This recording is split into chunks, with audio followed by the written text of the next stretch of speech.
morning, students. In the previous class, we have studied about the total internal reflection and critical angle definitions. And now in today's class, we will be studying about the applications of total internal reflection phenomenon. Just recollect what is meant by critical angle and what is meant by total internal reflection. Then we will go with these applications of total internal reflection phenomenon. Okay. Now, what is a critical angle? When a light ray is traveling from denser medium to the rarer medium, then the angle of incidence for which the angle of refraction is 90 degrees is said to be critical angle. And the relationship between refractive index and critical angle, we found it to be n is equal to 1 by sin c. And I told you that critical angle is more for which color? Critical angle is more for red color. So, more the wavelength, more will be the critical angle. So, more wavelength, more critical angle. That means refractive index is less. Less the refractive index, critical angle will be more. So, which color will have more critical angle means red color light is having the more critical angle. Why? Because red is having the more wavelength. And second thing, total internal reflection phenomenon. What is this total internal reflection phenomenon? When a light is traveling from denser medium to the rarer medium. From which medium to which medium? Denser medium to the rarer medium. If the angle of incidence is greater than critical angle, then the light ray is completely returning into the same medium. This phenomenon is said to be the total internal reflection phenomenon. And where does this total internal reflection phenomenon will be noticed? In our daily life, we can be seeing the total internal reflection at different times. For example, in the hot summer season, when you are walking on a tar road at a far away distance, we will be noticing the presence of water. But by the time when you reach that point, no water will be found. This is the optical illusion caused by light. And this optical illusion is because of total internal reflection phenomenon. And similar of the mirage effect, we will be having another effect called looming. And this looming will be noticed in the winter season. During winter season, a similar kind of effect as that of a mirage will be noticed, and that is also an optical illusion caused by total internal reflection. We will discuss about them. Suppose if you want to see this total internal reflection with a simple experiment, let us take a beaker containing water. This is a glass beaker containing some water. And now, this water is to be made to rotate with the help of let us take a soap and then dip the soap inside the water and make the water turbid by rotating the soap like this. When you make the water turbid, and if you take a pen laser, nowadays which is available in markets, we can go with the pen lasers. Let us take a pen laser, and using that pen laser, let us incident a light ray from the bottom of the beaker. Now, the light ray which is entering here and falling on the top surface of the turbid water, then what is happening means the part of the light will be reflected and the part of light will be refracted. So, how you will notice that reflected light is there and refracted light is there? Means this is nothing but what here, some part of the light is reflected and some part of the incident light is refracted. So, it is a partial reflection and partial refraction. I told you that this is the failure of Newton's. Newton corpuscular theory cannot explain dash. Partial reflection, partial refraction phenomenon cannot be explained by Newton. But how we can say that there is a partial reflection, partial refraction means, suppose if this is a refracted ray, as it comes and touches the table on which the beaker is kept, then here you can notice a bright spot. Similarly, on the ceiling of the room, you can notice one more bright spot here. If you are noticing a bright spot on the top of the roof or on the ceiling, then you can say that this light is reaching this point. Similarly, you are observing another spot here, that means some part of the light is reaching this one. So, this is a bright spot formed because of the internal reflection, whereas this is the bright spot formed because of the refraction phenomenon. So, this is an experimental evidence to say that when a light is incident on the interface, then there may be partial reflection, partial refraction. Now, if you keep on adjusting this pen laser like this, by increasing the angle of incidence, you know that the angle between the incident ray and the normal line is said to be angle of incidence. If you increase this angle of incidence, slowly the refracted ray will come like this, and for a particular angle called critical angle, it will graze the interface. And finally, if you increase the angle of incidence more than that critical angle, then you can't see the bright spot on this ceiling. You can see a bright spot which is touching the table. That means the entire light is coming back into the same medium. This phenomenon is a direct evidence for the total internal reflection phenomenon. But when does this total internal reflection takes place is the basic question, and frequently asked in many examinations. Write the conditions for total internal reflection. For total internal reflection to be noticed, the first condition is light must and should pass from denser medium to the rarer medium. And second thing is, it must be incident on the medium at an angle greater than critical angle. The angle must be greater than critical angle. When these two conditions are satisfied, then we can say that total internal reflection has been taken place. And now, because of this total internal reflection phenomenon, you can observe the shiny appearance of the test tube filled with water and illuminated with the, that means, let me take a long test tube. This is a long test tube made up of glass, and now this is filled with the water. Let us consider this is filled with water. And now what I am going to do is, from this side take a light ray and then incident it on the water surface. Then what is going to happen here at the glass water interface means, this light ray will undergo the total internal reflection here, and it will come like this. Again here also total internal reflection takes place and comes like this. If you see here, at every point on the wall, there will be a total internal reflection phenomenon taking place. Here at point A, B, C, D, E, and so on, what phenomenon is going to take place?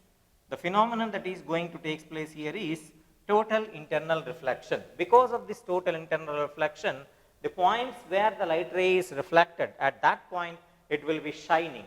So that shining appearance is because of what? Total internal reflection phenomenon. Is it clear or not? So now, this is how we can see the walls of the test tube are shining because of total internal reflection phenomenon.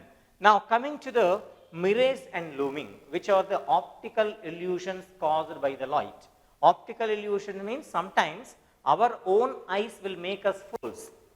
So because of that, our eyes, when we are visualizing something, though it is not present, it will make us, the light will make us to feel that that object might be present. Okay. So this is an optical illusion. So what are the two optical illusions caused by TIR phenomenon? They will be asking in the examination. Number one is mirage. Number one is mirage, and number two is looming. Number two is looming. These are the two optical illusions that can be seen. So first one is mirage. This mirage will be noticed in the hot summer season in the hotter countries, and this is noticed in the winter season in the cold countries. And these two are the reverse effects of one another. Looming and mirage are the reverse effects of one another. Now, how the mirage will be happening? Suppose let us consider when the air is still. The air is still means the air is not under motion. In the still case, still situation of the air, let us consider this is a tree. This is a tree. This is a tree, and here there is an observer. Here there is an observer. A person is there or ourselves watching the tree at far away distance during the hot summer season. Let us consider it is a normal day. It is not hot summer season in the beginning. Now, in such a situation, if the air is uniformly denser, in that case, the light rays coming from the tree will be going in this direction without any kind of deviations. Okay, this is what happens during a normal day. Okay, but if it is a case of a hot summer season, then what is going to happen? In the hot summer season, we know that the earth is surrounded by an envelope of atmosphere. If this is our earth, the earth is covered by an envelope of what? Atmosphere. So here atmosphere is there. Because of this atmosphere, what is going to happen? When the sun radiations are passing through this atmosphere, the atmospheric layers will be getting heated. When the atmospheric layers are getting heated, then they will be becoming less denser. When they are becoming less denser, the refractive index is going to decrease. Now here, which layers of earth will be more denser and which layers of earth will be less denser is the question. Let me take this example here. Let us consider this is a part of the earth's surface, and here the tree is present. The same tree I am considering, but during a hot summer season I am choosing. During which season? Hot summer season. And now you can divide the air medium here into a number of layers. This is surrounded by which medium? This is nothing but air medium, consisting of different layers. Consisting of what? Different layers. During hot summer season, what happens means, the light rays, when they are passing through the atmosphere, they are heating the atmosphere. Along with that, when they come and touch the earth's surface, some part of it is absorbed by the earth and most of the part will be reflected. Because of that one, what happens means, the layers closer to the earth will be becoming less denser when compared with the topmost layers. When compared with the topper layers, the layers closer to the earth will be more hot. More hot means less density. Less density means what? Less density means the refractive index will be less. Density in the sense, here I am talking about the optical density. The other name for optical density is what? Refractive index. Now, when you go above the surface of the earth during the hot summer season, when the air medium is a still medium, in such a case, when the height is increasing or altitude is increasing, the other name for height is altitude. When the altitude is increasing, the refractive index is increasing. The refractive index increases. Therefore, what happens here? The refractive index here will be less, and here refractive index is more. So top layers are having a more refractive index and bottom layers are having less refractive index. Therefore, when light travels from top layers to the bottom layer, that means they are traveling from which medium to which medium? Denser medium to the rarer medium. So for the TIR to take place, what is the condition? For the TIR to take place, the condition is the light must and should pass from the denser medium to the rarer medium. Now here, these layers are denser, the top layers are denser and bottom layers are rarer relative to one another. So when you consider them as number of layers, the above layer will be denser and below layer will be relatively rarer medium. Now, just like this case, I will now consider the light rays coming from the tree. Now, the light rays are traveling from where to where? The light rays are now traveling from the denser medium to the rarer medium, and the air medium is a continuous medium. It is a continuum. Continuum in the sense, continuum. Continuum is the word which we have studied in the Bohr's model. Energy level continuum we have discussed. Continuum in the sense, continuous. So here the layers are continuous. Therefore, when this radiation is coming from here, slowly the light ray will undergo the refraction like this, and for a particular angle of incidence, what happens means the total internal reflection takes place. What happens? The total internal reflection takes place, provided here the angle of incidence is greater than the critical angle. The light ray will go like this. Now here, if a person is there, here, for him this light ray, though it is originated from the top of the tree, this person will feel that this light ray is originated from here. Therefore, he will see the image of this tree. At this surface, he will observe the image of this tree. That means, he feels, he is observing an image means he feels that there is a presence of water here. But by the time this person reaches this point, he never observes any kind of water. So this kind of effect is said to be the mirage. Once again, I am repeating here. Now the light is traveling from which medium to the which medium? The light rays coming from the top of the tree are now traveling towards the rarer medium.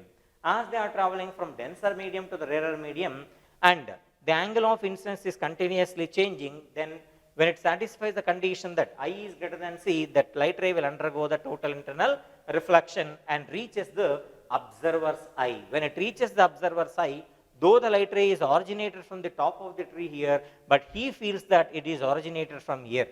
This is nothing but the image formed by the mirror because of this total internal reflection phenomenon. So in this way, light will make us fools, and this is called as optical illusion, and this is optical illusion that is noticed because of which phenomenon here? Because of the total internal reflection phenomenon. Okay. And one more thing I want to clear here is, previously I told that in ray optics you must and should use a straight line only with arrow I told.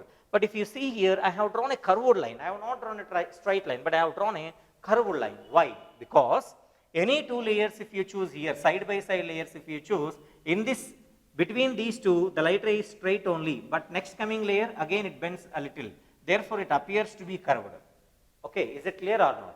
Though they are straight, but the medium is very close to each other, the rays are very close to each other, at every point refraction is happening, and therefore, because of that one, the bending of light ray can be noticed here. Is it clear or not? This is about the mirage phenomenon or the mirage effect caused by TIR.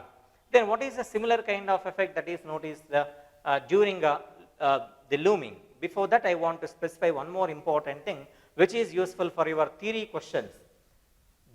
During mirage phenomenon, during mirage, when you go above the surface of the earth, what is going to happen for the refractive index of atmospheric layers? The answer is, as you are moving above the surface of the earth, that means altitude increases, refractive index also increases. This is because when the light rays are entering into the atmosphere is getting heated up. But when it touches the ground, that is the surface of the earth, some part of the radiation will be absorbed by the earth and again it is reflected. Therefore, here there is only because of the light radiation, sun radiations, but here these layers are heated because of incident radiation as well as because of the reflected radiation. Therefore, here these layers are more hotter compared with these layers. That's why we can observe that these layers are rarer medium and these layers are denser medium. Is it clear or not? So this is about the mirage effect. Then what is the next one is looming. A similar kind of effect to that of mirage, but it is a reverse effect. In this case, where this looming will be noticed first? Looming will be noticed in the cold countries. It is noticed in the cold countries during the winter season. At that time, what happens? At that time, the layers closer to the earth will be becoming the layers closer to earth are what? The denser layers. So, converse to this one. This is denser in the previous case, now it becomes rarer and this becomes a denser one. Is it clear or not? Therefore, while you are observing the looming effect, let us consider this is a tree. This is a tree. During a winter season in cold countries, what happens? These layers will be denser, and when you go above the surface of the earth, the refractive index is decreasing. As H increases, N decreases. Therefore, this is denser and the above one is rarer. So, like this, it is changing. Therefore, in this case, what happens? When a light ray is coming like this, or when you are observing the light ray coming from here, what is going to happen in this case? We will see here. Let us consider a light ray originated from here. It is moving from denser medium to the rarer medium. As it is going from denser medium to the rarer medium, there exists a particular situation where the angle of incidence will be greater than critical angle. For this case, light ray will undergo total internal reflection and reaches the eye of observer. In this case, what happens? Though this light ray is originated from the foot of the tower, foot of the tree, but this person will feel that it is coming from here itself. Is it clear? That kind of effect is because of what? Looming. Is it clear or not? This is about the looming effect. Both looming and mirage, these are the optical illusion caused by which phenomenon? TIR phenomenon. Understood this point clearly? If I consider light ray coming from the foot of the tree, now the light ray is traveling from denser medium to the rarer medium like this. There exists a particular angle for which the angle of incidence is greater than critical angle. Therefore, the light ray will come down like this. And the light ray reaching the eye of observer, though it is originated from the foot, he feels that this is originated from here. That means he will feel the presence of the foot of the tree here. So, this is an optical illusion caused by the total internal reflection. So, these are the two optical illusions caused by TIR. Next is about the important one, that is the brilliance of diamond is because of dash phenomenon. The brilliance of diamond is because of total internal reflection phenomenon.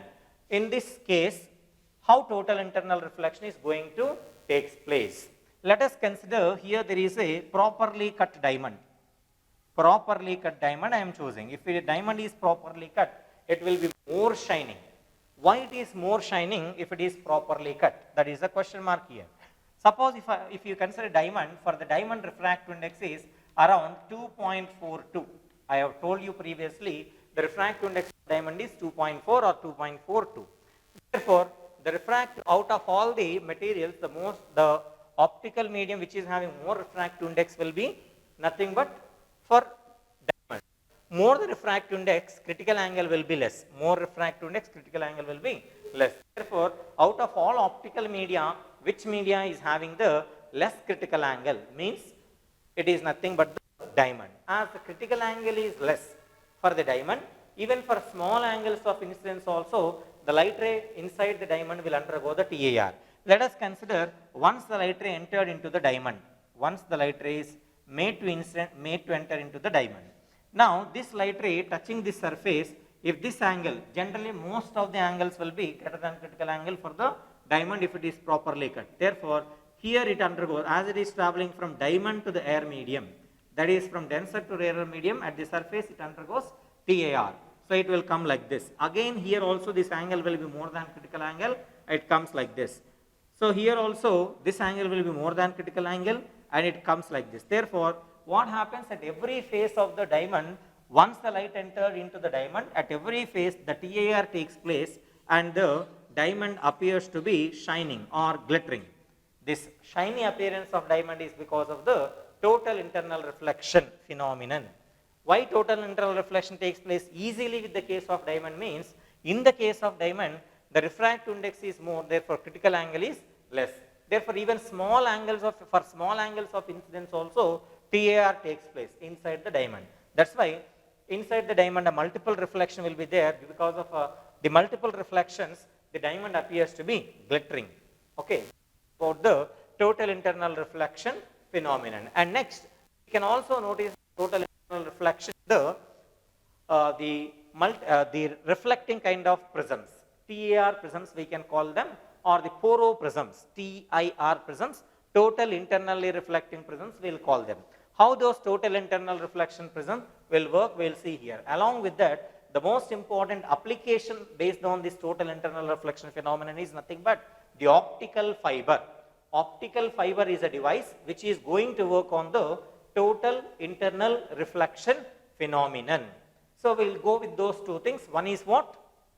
One is the total reflecting prisms and other is nothing but the optical fiber. So, those are the two important applications based on the total internal reflection phenomenon. Now, we will discuss them. Next is the TAR prisms or total internal reflecting prisms. These are also called as Poro prisms.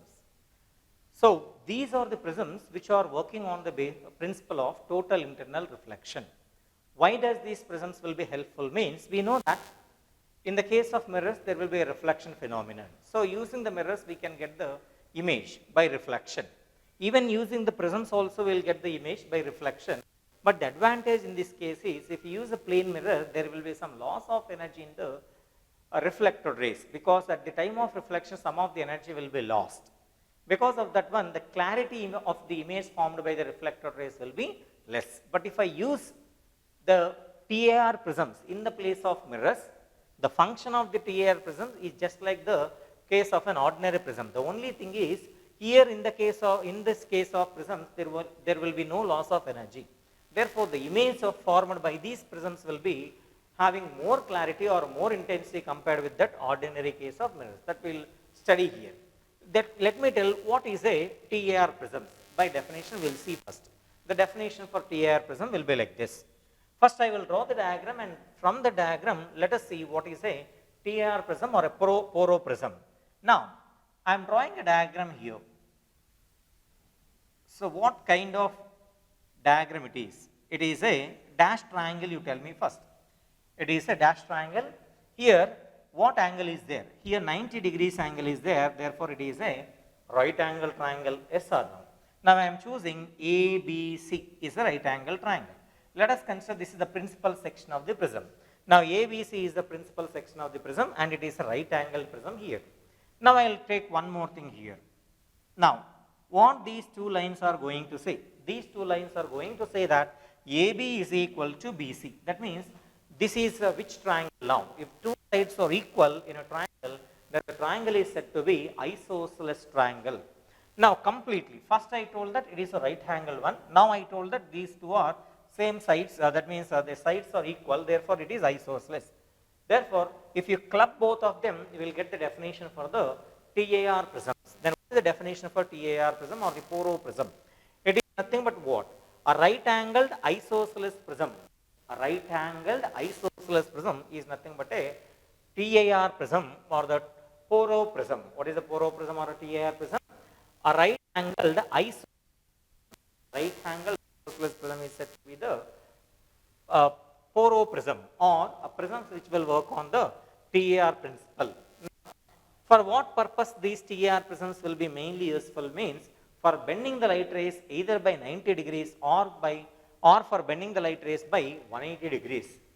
Using these prisms we can bend the light rays either by 90 degrees or we can deviate the light ray by 180 degrees or we can form the image without any change in the size of object. These are the three important usefulness of the TAR prisms. Now we will see how we are going to bend the light ray by 90 degrees and by 180 degrees. First example, I want to bend the light ray by 90 degrees. For that what I have to do? You know that this is 90 degrees and this is how much here? This is isosceles, therefore this is 45 degrees and this is also 45 degrees. And this prism is generally made up of what? This is also made up of glass material whose refractive index is near to that of 1.5. Then the critical angle for such a kind of material will be less than 45 degrees. So if n is equal to 1 by sin c is the formula that we are having, then n is equal to 3 by 2 roughly if I take, that is 1.5, then this is 1 by sin c. From this I can say that sin c is equal to 2 by 3 which is equal to 0.67 roughly or 0.667 I can take. 6667 is the value for this one. So this value is how much? So we know that if C increases, sin C also increases. Now this value is more than what? This value is more than 0.5. That means C value is more than 30 degrees because sin 30 degrees is equal to 1 by 3, that is 0.5.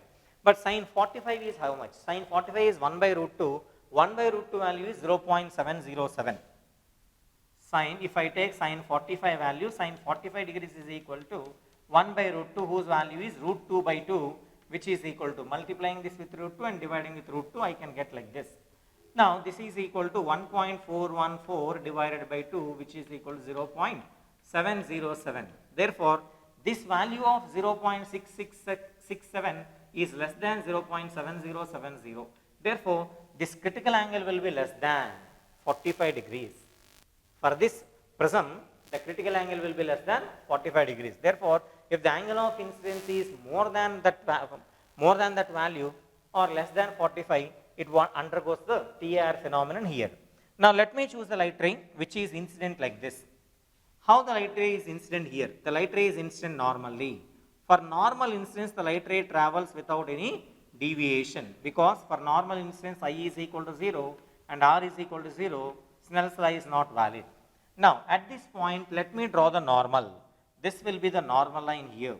Now this is 45, this is 90 degrees, then this must be 45 degrees. Therefore, this is also 45. So this angle is greater than critical angle. This angle is greater than critical angle. Therefore, the light ray should undergo TIR phenomenon. Therefore, here the light ray will undergo TAR phenomenon and it is incident normally on the BC surface. For normal incidence, this light ray should travel without any deviation. If you observe here, actually the light ray is incident in this way. So, in the absence of prism, the light ray would have traveled like this. But now it traveled like this because of the presence of this prism. So, by how much angle it is deviated is the question. This is deviated by how much angle means this is the original direction and this is the emerging direction. Between the incident ray direction and the emergent ray, if you see, the angle is equal to 90 degrees. Therefore, the deviation delta is equal to 90 degrees. So, when a light ray is incident normally on one of the faces of the right angle isosceles, on one of the faces of the right angle isosceles prism, then it will cause a deviation of 90 degrees. How much deviation is there? 90 degrees deviation is caused.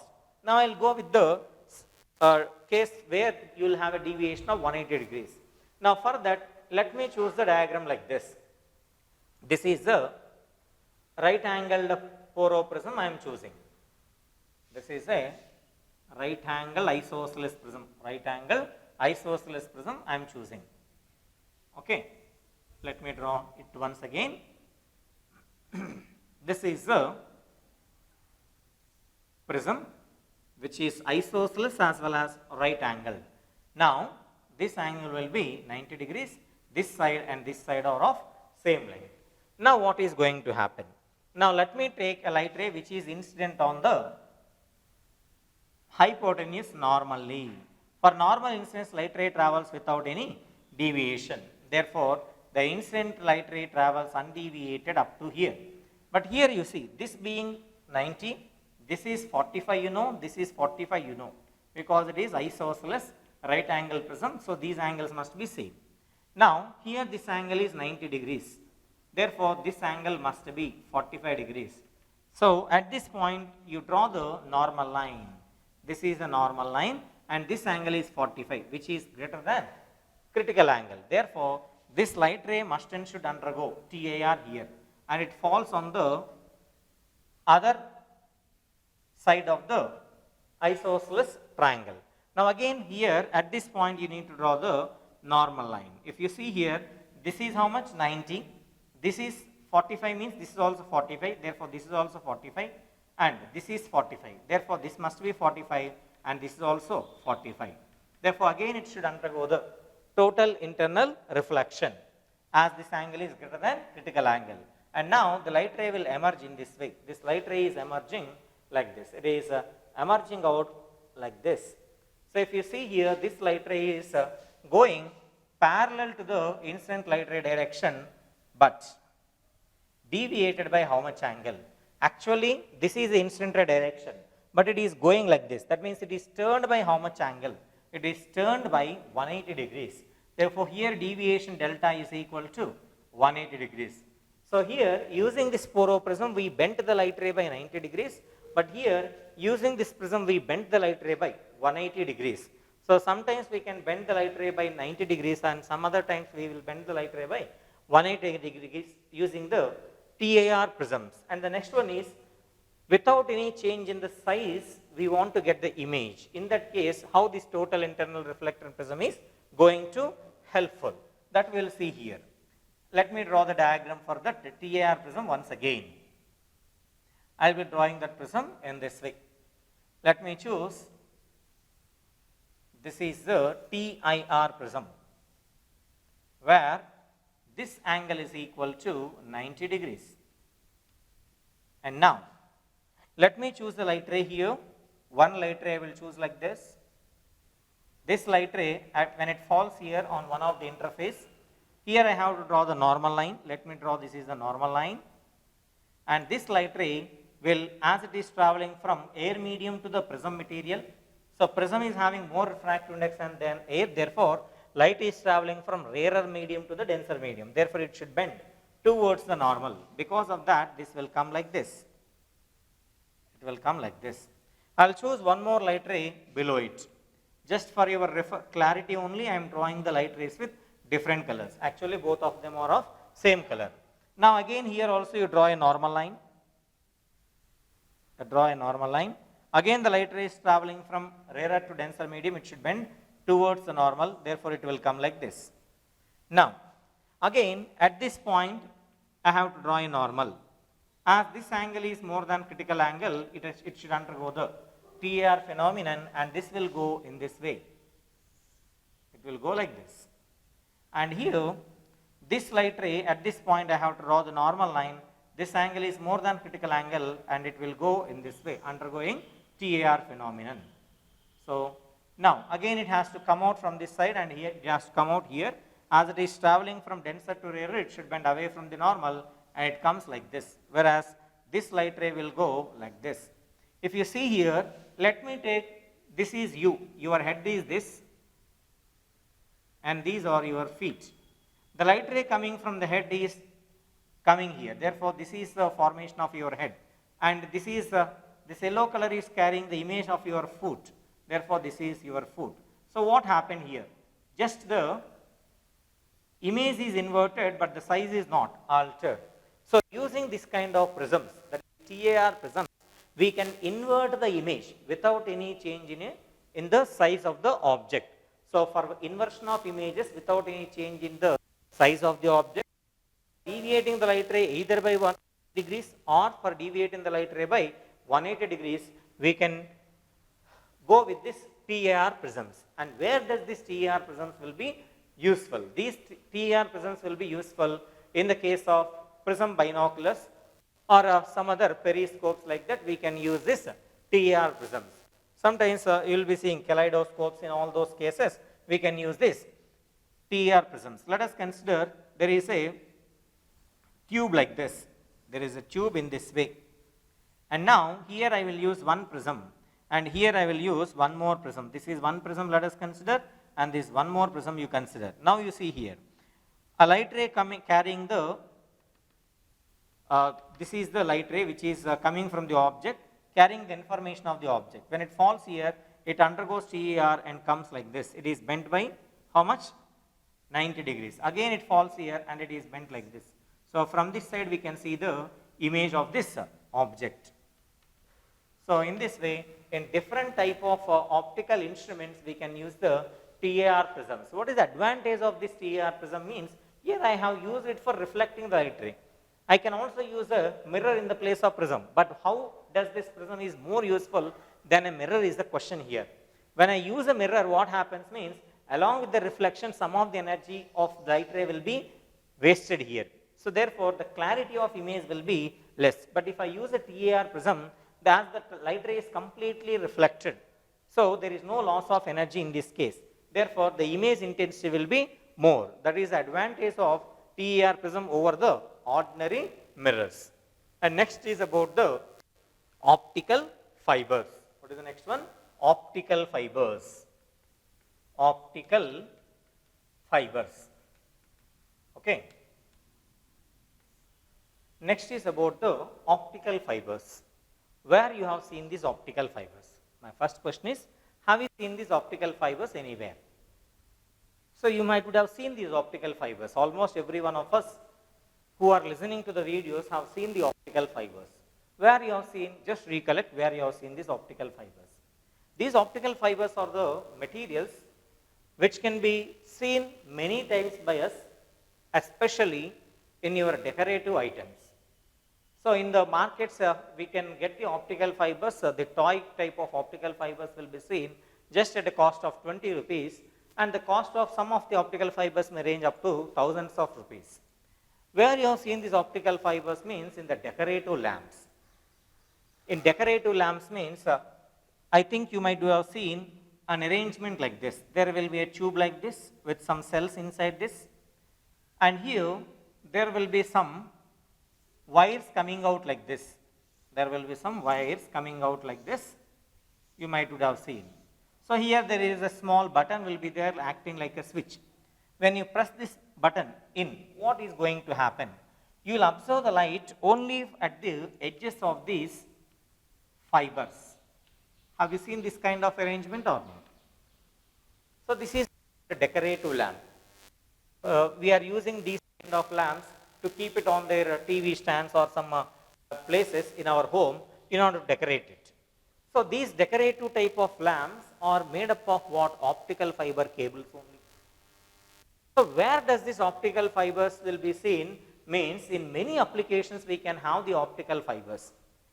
In the field of medicine, we can use the optical fibers in order to investigate the internal parts of the human body. For example, if you want to see what is there here, that means in the esophagus, if you want to check, then the esophagus will be illuminated with the help of the optical fiber.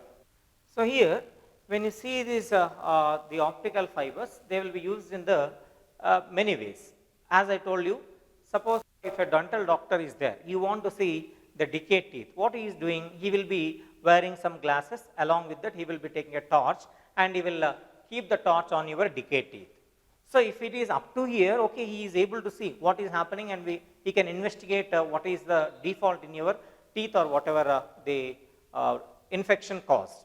But if you want to see what is happening inside my this part, that means near the esophagus, then that esophagus is to be illuminated. How it is to be illuminated? I can't send a torchlight like this. Then I have to go with another kind of torch.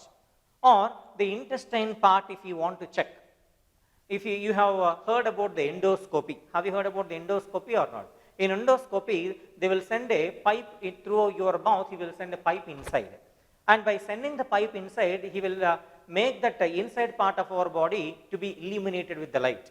And that reflected light will be collected, and it is taken through the help of wires, and it is connected to your TV screen or the computer screen, and the doctor will visualize how the the things are happening inside our body. So he can see the rough picture of it. So in this way, it is useful in the field of medicine. In the field of medicine, we can use optical fiber cables. We can use optical fiber cables to see the inside part of the human bodies. That means in order to check the esophagus or the intestine part, we can go with this optical fiber cables. Especially in the endoscopy, they will be using the optical fiber cables. And not only in the field of medicine, we can use these optical fibers in the construction civil department. That means if you want to construct the multi-story buildings in Abu Dhabi, if you go with, in such a kind of places, there will be multi-story buildings side by side. Because of this, what happens means, into all rooms or into all the rooms which are there inside that flat, we cannot get the sunlight directly. So there will be less amount of sun rays entering into the building. Then the civil engineers, what they are doing nowadays means, at the time of construction only, they will be keeping the cable inside the walls, just like the current wires will be there in our room. Nowadays, in olden days, what happens, we can visualize the current wires, but nowadays we can't visualize the current wires through which part the current wires are carried out in the building. So in olden days means we can have the pipe will be there, inside that pipe wire will be there, and we will be seeing at different parts of our building. Nowadays what they are doing, the wire will be taken through the walls of the building. At the switchboard only we can have the wire connection that can be visualized. In the similar way, in order to get the light into the room, what they will be doing means, they will be taking the optical fiber cable, one the optical fiber cable will be kept to the sunlight, and the other end of the optical fiber cable will be given to the rooms. In such a case, the sunlight will be carried from outside to the room. So therefore, we can have the illumination of the rooms. This is how the optical fiber cables will be used in the field of engineering department. Okay. So it will be used in the field of medicine. It can be used in the field of civil department. Okay. So and one more thing is, these optical fibers are used in which way means, it is used mainly for the optical communication. So the main advantage of this optical fiber is noticed the communication system, where you can see the important application of this optical fiber means, in the communication system, it is playing the major role. So to carry the information from one part to the another part, or through kilometers distance with a very great speed, we can use these optical fiber cables. And these optical fiber, because of this optical fiber cable, and light is passing through it, it will travel with a speed equal to 3 into 10 power 8 meter per second. Therefore, the speed is very fast. Therefore, the information will be carried very quick. And using this optical fiber, there won't be any loss of strength of the signal. Therefore, at the receiver's end and the transmitter's end, we will have the almost same intensity of light. This is the advantage of optical fiber in the field of communication. And in the field of communication, thousands of fibers can be incorporated in a single cable wire. So because of that one, what happens means, the size of this cable will be less and the speed of transmission will be faster. Then how this optical fiber cable will look? And what are the different parts of this optical fiber? On what principle optical fiber will work? We are going to study here. So what we are going to study now? What is an optical fiber? How it looks like? And what are the different parts of this optical fiber? Thirdly, how it is used in the communication system, we are going to see. Okay. Now, what is an optical fiber? We will see. As if you see the diagram, in this diagram, these are the optical fibers I am telling. If these are the optical fibers, how they are? Are they thick? Are they thin? They are. Thin or thick? They will be thin. How much thin is the question? They will be almost this much thin. That means hair thin. They are hair thin. Are they transparent or non-transparent materials? These are the optical fibers which are thin, and they are the transparent material. If they are not transparent, they cannot allow the light to pass through them. Therefore, they are the transparent materials. Is it clear? So they are, how they will be? They are looking like the, which kind of material here? They are looking like the cylindrical rods. So finally, they are, first thing is they are hair thin, they are transparent, they are cylindrical. Clubbing all these things, we will be getting the definition for optical fiber. So the hair thin, transparent, cylindrical material. The hair thin, transparent, cylindrical material made up of glass or quartz. Made up of what? Glass or quartz. Glass or quartz are called as optical fibers. What are optical fibers? The hair thin, transparent, cylindrical materials made of glass or quartz are said to be the optical fibers. I will write the definition here. What is meant by an optical fiber? So, what is optical fiber? By definition, I can write like this. Along hair thin, transparent,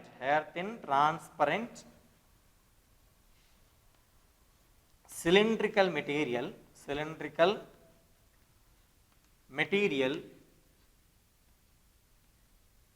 made up of glass or quartz.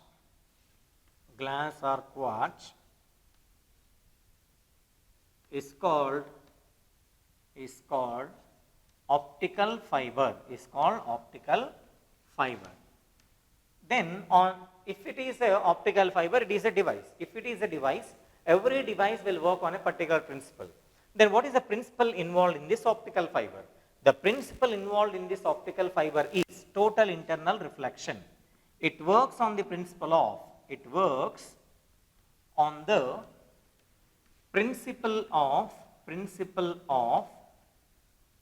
total internal reflection. On what principle it is working? Total internal reflection. As it is working on the total internal reflection phenomenon, it should have how many kind of media? There must be two media. Out of those two media, one must be denser medium and other must be rarer medium. Therefore, this optical fiber will be consisting of minimum two layers. But here the optical fiber is a cable wire. Therefore, when it is exposed to there will be some extraneous damages will be there. Therefore, the optical fiber is consisting of three layers. Along with that denser medium and rarer medium, there must be one more layer called covering layer, which is used for protecting the fiber from external damages. Therefore, finally, the optical fiber is consisting of three important layers. Optical fiber consists of how many layers? Optical fiber consists of three parts. Optical fiber consists of three layers.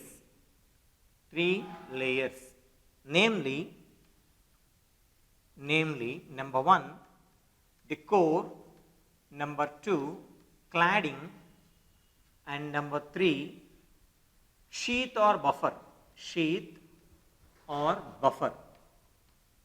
So these are the three important parts of an optical fiber. An optical fiber contains how many parts? Three parts. What are those three parts? Core, cladding, and sheath or buffer. Now what is this core? Core is the central part of optical fiber. What is core? Core is the central part of the optical fiber. So this is optical fiber is cylindrical in shape. Therefore, the core is also cylindrical in shape, and this core is the central part of the optical fiber cable.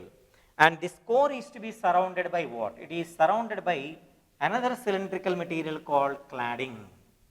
This is surrounded by another cylindrical material called what? Cladding. So this is nothing but the cladding. This is nothing but what? Cladding. And if you see the core and cladding, they are coaxial or not? They are coaxial cylinders. And now this entire optical fiber is now covered with one more layer called sheath or buffer. This is also cylindrical, and this is called sheath or buffer. So this part is said to be the sheath or buffer. This is called the sheath or the buffer. Okay. So this is the outer cover of the optical fiber, which is named as the sheath or the buffer, sheath or buffer. And this is the cladding. So finally, an optical fiber is having three layers. One is core, cladding, two is cladding, and the third one is sheath or buffer. Now we will study about them, core, cladding and sheath. Core is what? The central cylindrical part of the optical fiber cable. The central cylindrical part of the optical fiber cable is said to be the core. And this core is serving as a denser medium. Core serves as which medium? Denser medium. Core is serving as the denser medium. This is denser medium. And this core is surrounded by one more layer called cladding. This is surrounded by one more cylindrical layer called cladding, and this cladding will serve as the rarer medium. This cladding is serving as the rarer medium. So for TER to take place, we require two media. One is denser and the other is rarer medium, and light ray should travel from denser medium to the rarer medium. Therefore, in this optical fiber also we are having two cylindrical regions. The central part of this central cylindrical region is said to be the core, which is surrounded by one more cylindrical region called cladding, and that is covered by another protective layer called sheath or buffer, and this is made up of plastic.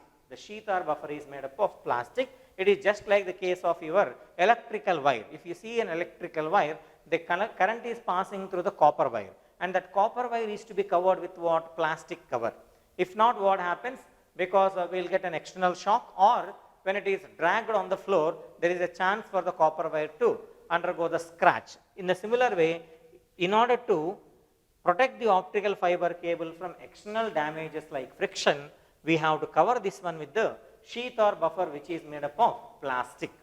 Whereas the core and cladding must be made up of quartz material or the glass material with slightly different refractive indices. Let the refractive index of this core material is Nd, whereas the refractive index of cladding material is equal to Nr, where Nd is the refractive index of denser medium and Nr is the refractive index of the rarer medium. So refractive index of core is slightly greater than refractive index of what? Cladding. If I take the cross-sectional view along the length, if you cut this one in this way, then the cross-sectional view of this optical fiber can be seen like this. I will draw the cross-sectional view of this optical fiber cable here. This is the central core, and that is surrounded by the cladding, which is once again surrounded by the sheath or buffer. So this is the central part called core, and this is the cladding. This is nothing but what? Above and below we will be having the cladding. This is cladding. Cladding, and now the other one is surrounded by a layer called sheath or buffer. This is sheath or buffer. This is the sheath or buffer. Now here this is the interface of what? This is air and this is core. This is air core interface. This is air core interface.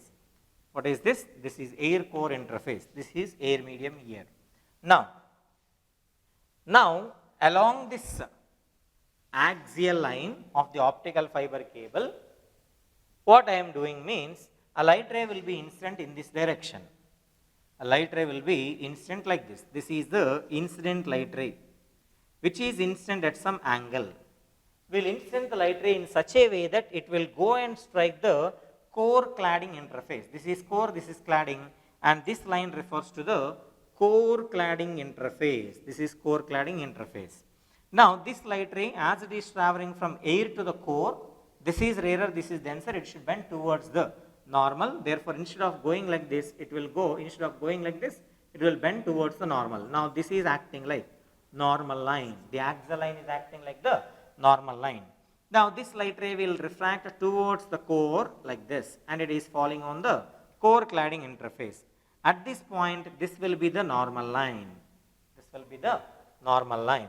Now, this angle must be chosen in such a way that this angle is greater than critical angle. If this angle is greater than critical angle, the light ray should undergo TAR. Due to this TAR, again here what happens, this angle is more than critical angle, and again it undergoes TAR. Like that, what happens? At every point when it strikes the core cladding interface, the light is undergoing the total internal reflection phenomenon, and it will come out from the other end of the optical fiber.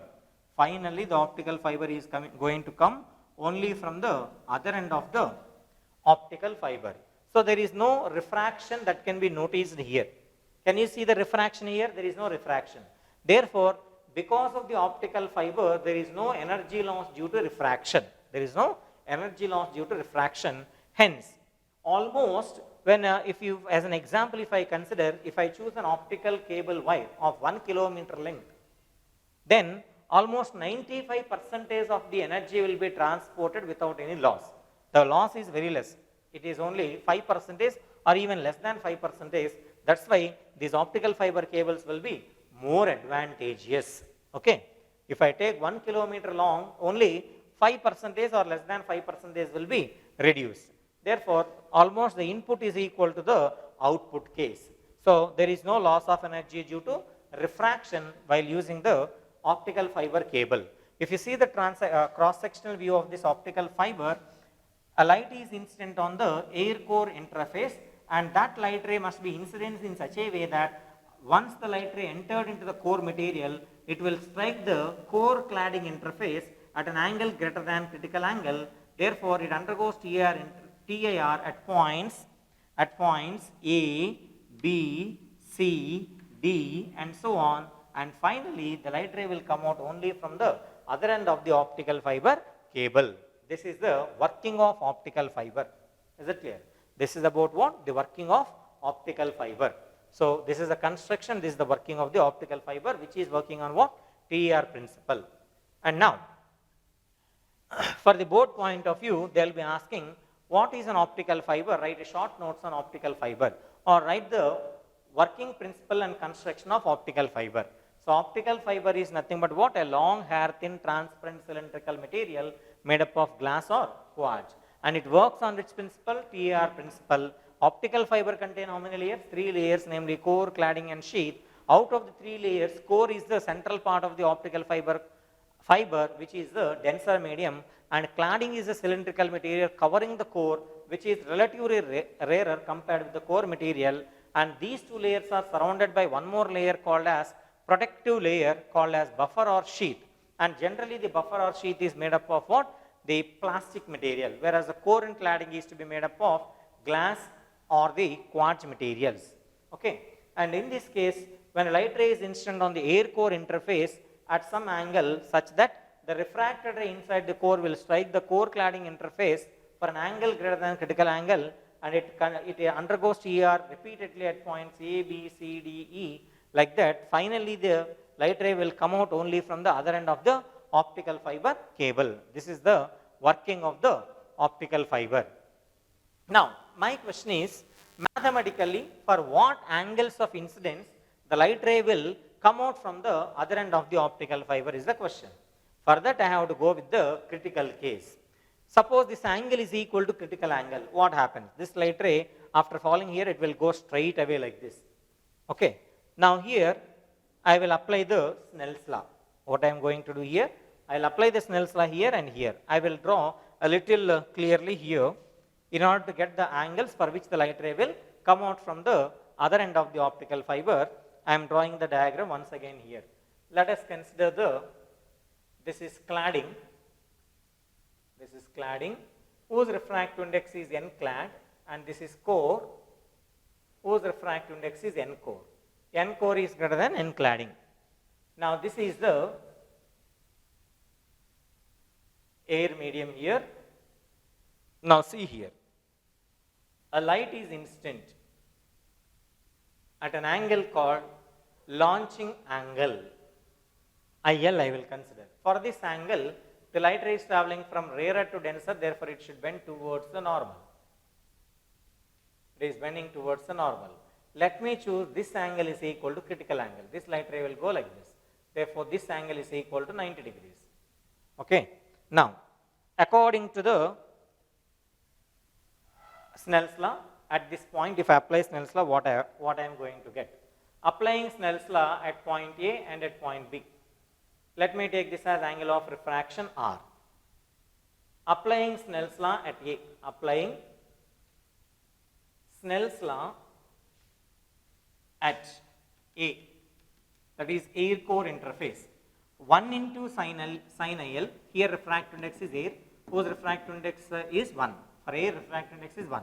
1 into sin IL is equal to, here refractive index is N core into sin R. This implies sin IL is equal to N core into sin R. Take it as equation 1. I want to find the value of sin R. What I want to find out? I want to find the value of sin R. Suppose if this is critical angle, we know that from critical angle concept, what I know? We know that critical angle sin C is equal to critical angle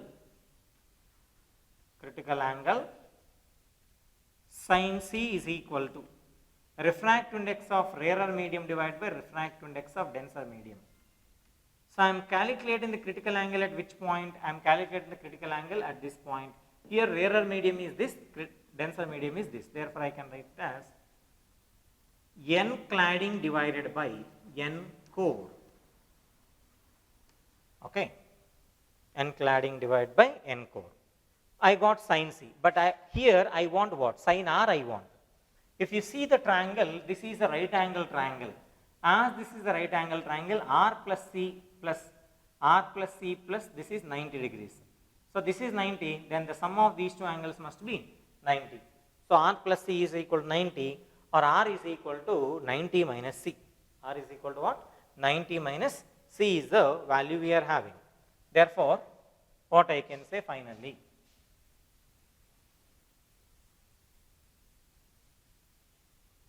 So what I am having here, using that, sin C I got.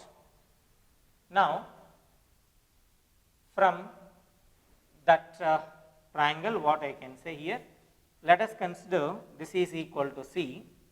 Sin C means opposite side divided by hypotenuse. For this opposite is this, therefore N clad divided by N core.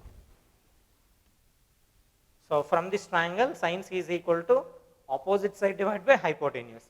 I can take here. Now, from equation 1, before that, but R plus C is equal to 90 degrees implies R is equal to 90 minus C. Using this in equation 1, what we are getting? Using this in equation 1, sin IL is equal to N core, see this one from equation 1. Sin of IL is equal to N core into sin R. Sin R means what we had? 90 minus C. Sin 90 minus C is what? Cos C. Sin IL is equal to N core into cos C. But what is this cos C here? Use this triangle and tell me cos C. This is N clad, this is N core. Using Pythagoras theorem, this is nothing but square root of N core square minus N clad square. Yes or no? Using Pythagoras theorem, square of this plus this is equal to this. Therefore, this is nothing but square root of this square minus this square is this. So, that what we are getting? Here I want cos C value. From this, sin IL is equal to n core into cos c. Cos c means adjacent side divided by hypotenuse. That is square root of n core square minus n clad square divided by n core. So here n core will cancel. Sin IL is equal to square root of n core square minus n clad square. So from that finally, what is the value of launching angle we got? From this, launching angle IL is equal to sin inverse of square root of n core square minus n clad square. This is the most important formula for your JEE level and NEET level exams. For JEE and NEET level examinations, this is an important formula. Launching angle formula is what? I suffix L stands for launching angle. Launching angle IL is equal to sin inverse of square root of n core square minus n clad square. So this is the formula we got. Now let us check for what angles the TAR takes place. If I decreases, then what happens to R? I decreases means R also decreases according to Snell's law. So if I decreases, R decreases. R decreases, C must increase. Because sum of these two is equal to 90. This is decreasing means this must increase. This increases means TAR takes place. So if this angle is more than critical angle, total internal reflection should take place. Therefore, for TAR to take place, this angle should be less than IL. For I less than IL, if this angle is less than launching angle, then this will be less than R. If this is less than R, this is more than C. More than C, TAR takes place. For I less than IL, total internal reflection takes place. TAR takes place. And for angles more than IL, no TAR takes place. Okay, this is an important point that we need to notice for the competitive part of examinations. This is about the optical fibers. What are the applications of optical fibers? Optical fibers are mainly used in the communication system for sending the thousands of signals without any overlapping and with much clarity. And these optical fibers will be used in the field of medicine in order to investigate the internal parts of the body like esophagus or the intestine and other parts. And especially this optical fiber cable will be used in the endoscopy. And these optical fiber cables will be used in the decorative lamps. Where they will be used? They will be used in the decorative lamps. And in the civil engineering department, they will be using the optical fiber cables while they are constructing the multi-story buildings in order to pass the light into the internal parts of interior parts of the rooms. The optical fiber cables will be used. This is about the optical fibers and the applications of optical fibers. Compulsory for the board examination, they will be asking any two important applications of optical fibers. First, you write about the communication system. Optical fibers are mainly used in the communication. Secondly, it is your choice. You can write that they will be used in the field of medicine, or they can be used in the decorative lamps, or they can be used in the field of civil engineering department. So this is about the total internal reflection, the applications of total internal reflection. What are any two important applications of TAR means? The first application is the optical fiber and the second one is the TIR prisms. Okay, this is about this optical fiber cables. Okay, see here we will discuss one problem. For a fish, how the outside world is looking. When the fish is at some depth inside the water, for the fish, how this outside world will be appearing. For the fish, or for a swimmer inside the water, the outside world will be appearing in a circular patch. That means it will feel that entire universe will be present only inside that circular patch only. Why this happens, we will see. Let us consider there is a fish here which is inside the water at a depth equal to h. It might be fish or a point illuminated object. You will be seeing in some big restaurants or big hotels, in the swimming pools, they will be keeping some decorative lamps. They will fix some bulbs inside the swimming pool. And if you see the water surface will be, the light will come out from the bulb only in a circular patch on the water surface. That means on the water surface, you will be seeing some circular color patches. The color patches is because of the light coming out from those regions. We will see how it is happening here. Let us consider a fish is there which is at a depth of h from the surface of water, or this is the refractive index of this denser medium and this is a air medium. Now, this might be a small bulb, or let us consider it is a fish. Now, in this case, a light ray moving from here and incident on the interface of air and water, it will travel straight away without any deviation. So, there is no application of Snell's law here. Snell's law is not valid because here I is equal to 0 and R is equal to 0. Now, I will choose one more light ray here which is incident at an angle is equal to critical angle. This angle is equal to critical angle. If this is C, this must be C. Now, this light ray will undergo refraction grazing the interface. This is R is equal to 90 degrees. Like this in 3 dimension, if you see, you are having the light rays are grazing the interface over a cone like this. So, this light ray which is incident at angle is equal to critical angle will go like this. This light ray which is incident at critical angle will go like this. In 3 dimension, if you see, the light rays are coming out only in a cone region. So, in the similar way, this side also I will consider. This is angle is critical angle. For this critical angle, it has to come like this.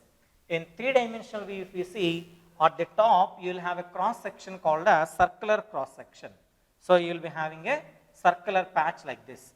Through this circular patch only, light is emerging. For angles more than this, if light ray is incident here at an angle greater than critical angle, at an angle greater than critical angle, the light ray undergoes total internal reflection, comes back. Therefore, if I keep a small point sized bulb which is of yellow color, you will have the circular yellow color patch here. If I use a red color bulb, you will have a red color circular patch here.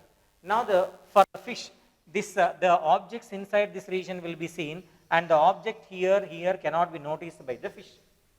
So, that means for the fish, entire world will appear in a circular patch, or for this fish the cone angle is, this is C and this is C. What is the cone angle now? For cone angle for fish is C plus C, that is 2C is the cone angle for this fish, or the angular or the angular region through which the fish can see the outside world is nothing but 2 times the critical angle. Generally for water, the critical angle is 49 degrees. Therefore, the cone angle for the water is nothing but 98 degrees. This is a CET level question which will be which is asked in previous years and they may be asking in the coming examinations. So, for the fish, the entire world will appear in a circular patch and the cone angle is 90 degrees the water medium. If it is a bulb, for that also 2C is the cone angle we will be having. And now the question they will be asking in examination means, what is the radius of circular patch through which light will come out, or what is the area of that circular patch through which light is coming out if there is a point illuminated bulb which is kept at a depth of h from the free surface of the liquid. Then let us consider the radius of this circular patch is equal to r. From this figure, what I can say, apply the Snell's law first. Using Snell's law, what we are having? Using Snell's law, we are having n is equal to 1 by sin c. N is equal to 1 by sin c. And from this figure, if you see, what is sin c? This is c we are having, this is r, this is h. This hypotenuse is what? This is h, this is r, then hypotenuse is square root of r square plus h square using the Pythagoras theorem. Using Pythagoras theorem, if this is h, this is r, the hypotenuse is square root of r square plus h square. Now, from the figure,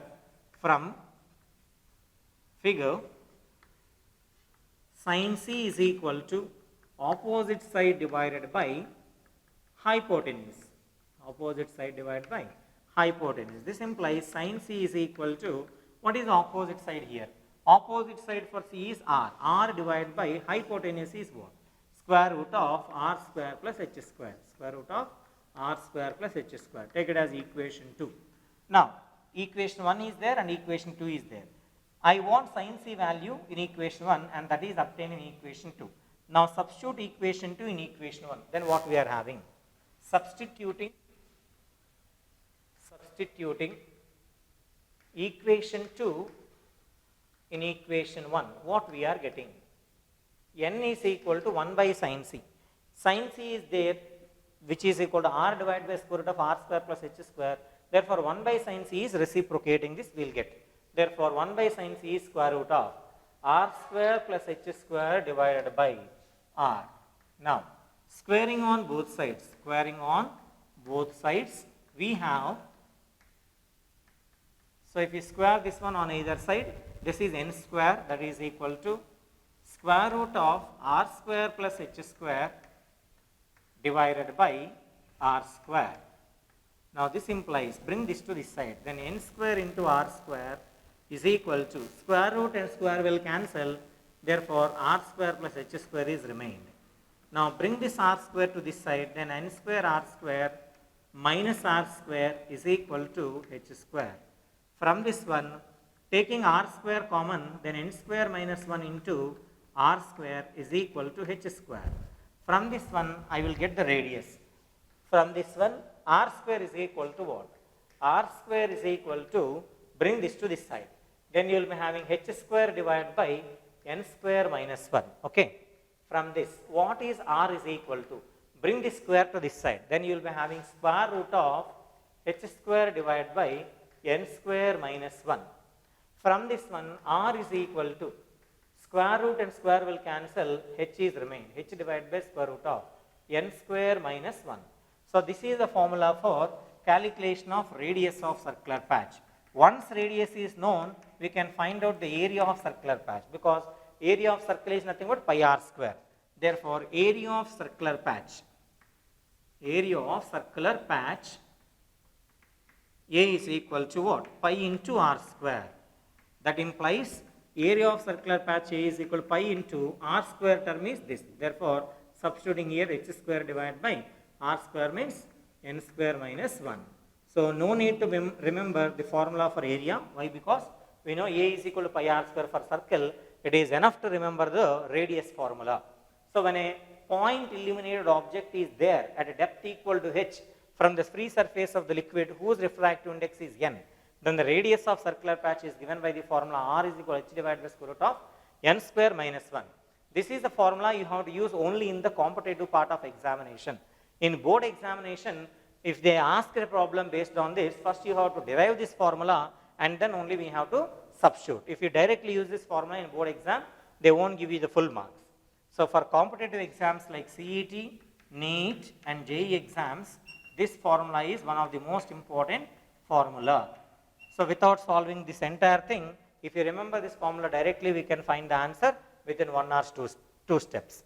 So what is the radius of the circular patch? R is equal to h divided by square root of n square minus 1. Similarly, what is the cone angle? 2 times the critical angle is the cone angle. Cone angle is 2c. Radius is equal to h divided by square root of n square minus 1. So this is about your first part of the ray optics, and now in the now we will study about the prisms. Actually, after completion of this optical fibers, we are having about the refraction through the curved surface. But I am not explaining the refraction through curved surface. Instead of that, I am going to explain about the refraction through the prisms. Why? Because prisms will also consist of plane surfaces. As we are discussed so far with the plane surfaces, now also we will discuss about the plane surface only first, and then we will go with the curved surfaces. So I am skipping off refraction through the curved surfaces now, and I am going to the prism concept in your textbook. After completing that, I will go back with the refraction through the curved surfaces. Is it clear? So now what we are studying in next class, we will study about the refraction through the prisms. What is prism?